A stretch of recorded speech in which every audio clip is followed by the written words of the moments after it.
After her mother died, Princess Naya's world changed.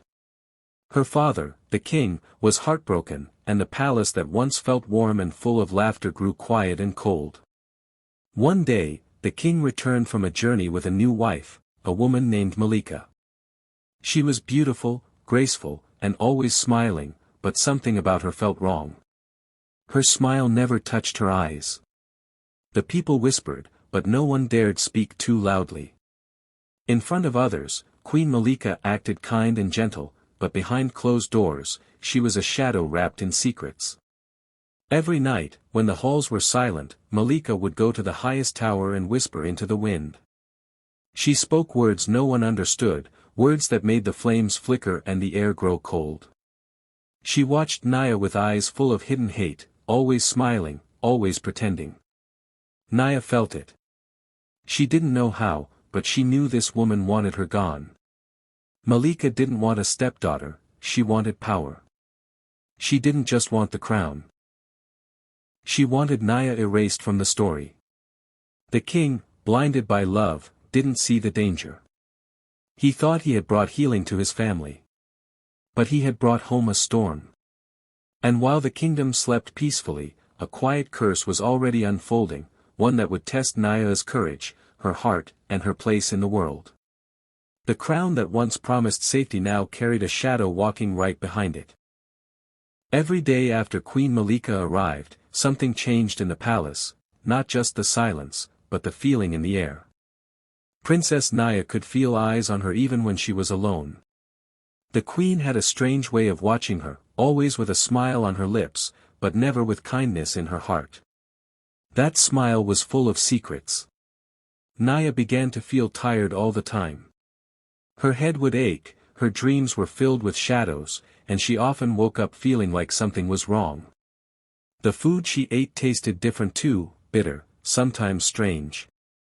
But the queen always smiled and said, "Eat, my dear. It's for your health." Naya wanted to trust her father's new wife, but her heart whispered warnings that she couldn't explain. The king, who once spent time with Naya every day, now seemed distant.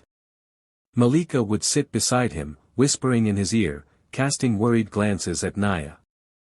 She told him stories. Stories of nightmares she claimed to have, of evil spirits, and of a cursed girl who brought bad luck. Slowly, gently, she filled the king's heart with doubt. "I only want to protect the kingdom," she would say, pressing her hand to her heart. "But I fear something dark is growing inside your daughter." And the king, blinded by sorrow and love, began to believe. Then came the day of the sacred feast, a day of celebration and blessings, where the royal family gave thanks for the land and the people. But this year was different. Instead of letting Naya take her place beside the king at the grand table, Malika came to her with soft words and false kindness. "You are special," she told Naya. "You must go on a holy journey, a pilgrimage to prove your heart is pure. Only then will your true path be revealed." Naya was confused but too weak to argue. Her father didn't stop it, he only nodded silently, as if the decision had been made for him long ago. That night, before the sun rose, Malika's guards came for Naya. They tied her hands, covered her eyes, and told her it was part of the sacred ritual. She didn't cry. She didn't scream. Something inside her had already accepted that this was not a journey of peace. This was not a test of faith. This was a trap. The queen had made up her mind, Naya would never return. The guards rode for hours until they reached a dry, cracked land where no birds sang and no people lived. The Valley of Lions. A cursed place where no one ever came back. The lions here were not just beasts, they were said to be spirits of fallen warriors, hungry and wild. The guards threw Naya to the ground, untied her, and left her there, alone, blindfolded, waiting to be torn apart. As the sound of hooves disappeared into the distance, Naya sat in the dust, her heart pounding, her breath sharp. Somewhere nearby, something moved. Heavy pause. Growls. And then, silence. The kind that wraps around you just before something impossible happens. The wind in the Valley of Lions was dry and cruel. Dust danced in the air like spirits whispering secrets. Naya lay on the ground, her hands tied, her eyes covered with a thick cloth. Her heart beat fast, thudding in her chest like a drum of war. She could hear the crunch of leaves, the heavy steps of paws moving closer. Growls echoed around her. She didn't scream. She didn't beg. Somewhere deep inside, she knew no one would come for her. Queen Malika had sent her here to die, and even worse, her own father had let it happen. The guards who brought her had already ridden away. She was alone now, lying in the middle of a place that even brave men feared. The Valley of Lions. The stories said that no one ever returned. That the lions here were not just animals, they were cursed warriors, fallen heroes trapped in beast form, angry and forever hungry. Naya tried to stay still, though her body shook. She could feel the ground tremble with each step the lions took. Then, suddenly, the world went quiet. No growls. No movement. Just silence so loud it rang in her ears. She waited for pain. For claws. For the end. But what happened next didn't feel like death. It felt like something waking up. She felt warm breath near her face, then something soft, not claws, but a nose, gently pressing against her hand. A low, deep sound rumbled from the lion's throat. Not a growl. A purr. The cloth was pulled from her eyes, not by a hand, but by a paw. When her vision cleared, she looked up and gasped. A huge lion stood before her. His eyes glowed like gold, and his mane shimmered like sunlight through leaves. He looked straight at her. And then, he bowed. His massive head lowered to the ground. Behind him, more lions appeared from the shadows. One by one, they approached and did the same. They bowed to her. Naya couldn't move. Her breath caught in her throat. Was she dreaming? Was this death? But then, something deep in her heart whispered, no. This is your beginning. The lions circled her, not with hunger, but with protection. The lead lion stepped forward again and brushed his head gently against her shoulder, like a greeting. And in that moment, Naya understood. She wasn't just spared, she was chosen. The spirits of the jungle had seen her pain, her strength, her heart. They didn't see a scared girl. They saw a queen. Tears filled Naya's eyes.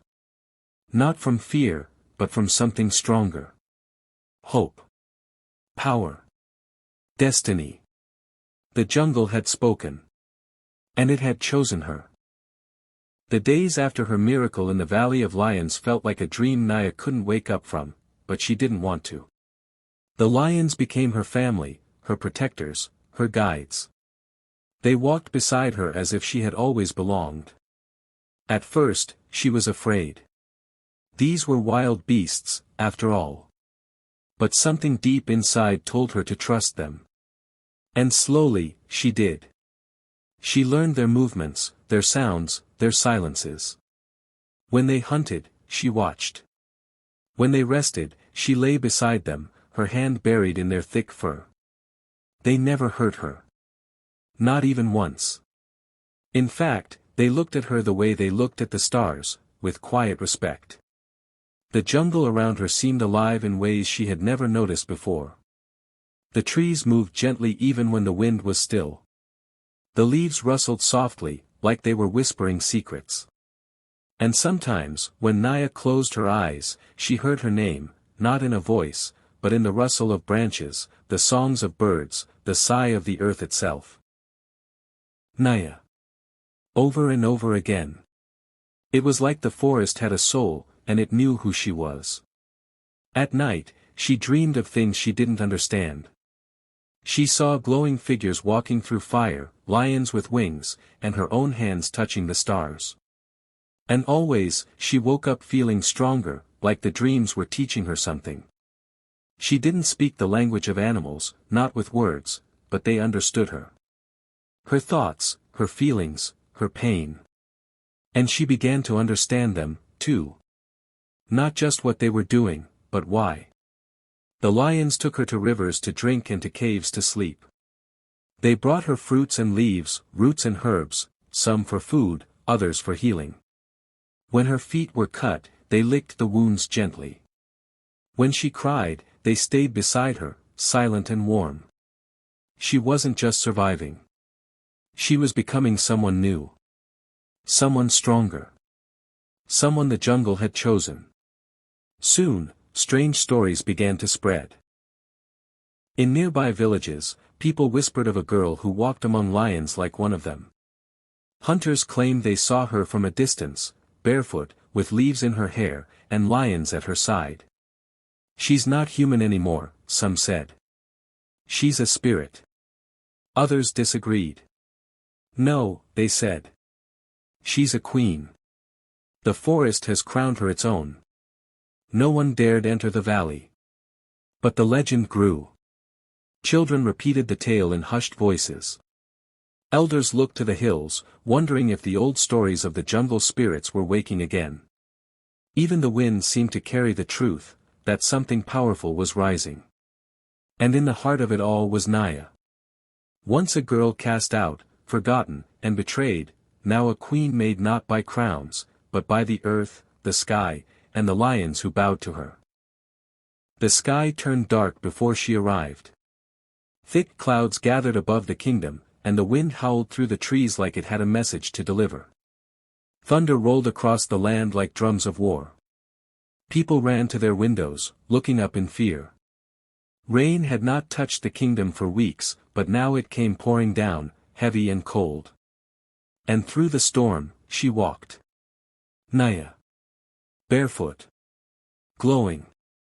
Her skin kissed by the sun, her eyes calm like the deep forest, her step strong and steady. The mud didn't touch her. The wind didn't move her. Behind her, lions walked like silent shadows, powerful, graceful, untamed. The guards at the palace gate stepped back in fear, too shocked to speak, too stunned to move. They had thought her dead. Everyone had. Yet here she was, more alive than ever. As she stepped into the courtyard, the rain poured harder, but Naya did not stop. Each drop felt like a blessing from the sky itself. The ground trembled beneath the lion's paws, and silence spread across the palace like a wave. Servants, soldiers, and nobles froze as she passed. Her dress was made of woven leaves and golden threads from the forest. Her crown was not of jewels, but of braided vines and feathers. She looked like a dream, or a warning. The king, sitting weakly on his throne, stood the moment he saw her. His eyes widened, and his knees gave out. He fell to the floor, whispering her name in disbelief. Naya. Malika, watching from the balcony, turned pale. Her lips trembled, and for the first time, her smile was gone. She tried to step back into the shadows, hoping no one would see her. But Naya did. And so did the lions. With a deep growl, the lead lion turned its head and stared at Malika. The queen spun on her heels and ran, but she didn't get far. Two lions leapt ahead of her, blocking her path. She froze, breathing hard, her eyes wide with terror. The woman who had whispered curses into the wind now stood shaking before the very beasts she thought would kill Naya. But they hadn't. Instead, they followed her. Loved her. Crowned her. Malika fell to her knees, water soaking her fine dress. She looked around for help, but no one moved. The court watched in silence. The king looked on with shame in his eyes, guilt heavy on his shoulders. And Naya? She walked slowly toward them all, the storm behind her, the jungle in her soul. She didn't scream. She didn't raise her voice. She didn't need to. Her presence spoke louder than any words. She had walked through betrayal. She had faced death. And she had returned, not as the frightened girl they had sent away, but as something more. Something chosen. Something unstoppable. And above them, the sky wept. Not in sorrow, but in awe. The rain kept falling as Naya stood in the heart of the palace, soaked but steady. Her lions rested quietly behind her, eyes watchful. The people of the kingdom gathered in the courtyard, drawn by the storm and the rumors. Whispers filled the air, "She's alive, she walks with lions, she's changed." Naya looked at them, not with anger, but with strength. Her eyes, once full of fear, now held fire and truth. The king, still on his knees, looked up at her. He wanted to speak, but no words came. His heart was breaking, piece by piece, as he realized what had been done, and what he had allowed. Naya stepped forward, her voice soft, but clear enough to silence the crowd. "You sent me away," she said, her eyes on her father. "You believed I was cursed. You listened to lies, and you looked away when I needed you most." The king lowered his head, tears already running down his face. "Every night, I cried alone," Naya continued. "I asked myself what I did wrong. Why my own father couldn't see the truth.